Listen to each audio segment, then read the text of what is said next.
পৃথিবীর কথা বাদ দেন, শুধু বাংলাদেশের কথাই চিন্তা করেন। প্রতিদিন কত মানুষ মারা যাচ্ছে শুধুমাত্র রক্তের অভাবে। এই খবরটা কতটা বেদনাদায়ক, কতটা কষ্টের, তাই না? বাংলাদেশের জনসংখ্যা প্রয়োজনের তুলনায় এত বেশি, কিন্তু তারপরও পোস্ট দিয়ে, ফোন দিয়ে মানুষকে রাজি করানো যায় না যে আপনারা রক্ত দিন। শেষে কি হয়? রোগী মারা যায়। রোগী কিন্তু রক্তের অভাবে যে রোগী মারা যাচ্ছে, এই রোগীগুলা কিন্তু ডেইলি তৈরি হচ্ছে।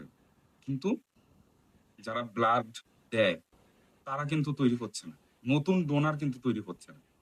একজন ব্লাড ডোনারের একটা বড় দায়িত্ব এটাই যে সময় হয়ে গেলে অবশ্যই নির্দ্বিধায় কোনো কথা চিন্তা না করে মানুষের স্বার্থে, নিজের স্বার্থে রক্ত দান করে দেওয়া। কিন্তু এর পাশাপাশি আরো বড় একটা দায়িত্ব আছে, যে সেটা হলো যে আপনি রক্ত দিয়ে এসেছেন এই কথাটা চারপাশে ছড়িয়ে দেওয়া।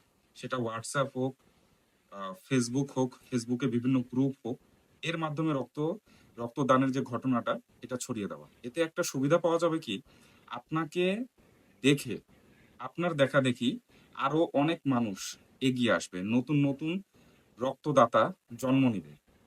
এতে আমরা সুবিধা পাবো এটাই যে রক্তের অভাব থাকবে না। ফোন দিলে রক্ত দিতে কেউ মানে আহ, মানা করবে না। রক্ত খুব সহজে পাওয়া যাবে। আর রক্ত দেওয়া আমি মনে করি যে পৃথিবীর অন্যতম ভালো কাজগুলোর মধ্যে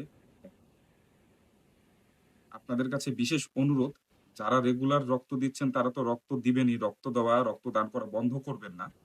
আর যাদের বয়স, যাদের ওজন বা যেসব বিষয় আছে রক্তদানের ক্ষেত্রে, নতুন নতুন ডোনার তৈরি হন, নিজেকে রক্তদানের জন্য আগ্রহী বানান।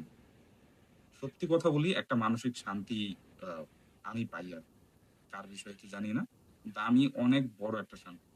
সবকিছু যদি ঠিক থাকে তাহলে আজ আমার 22তম রক্ত দেওয়া হবে আর কি। এটাই। সবাই ভালো থাকবেন। ধন্যবাদ। আর অবশ্যই রক্তদানে আগ্রহী হয়ে উঠবেন।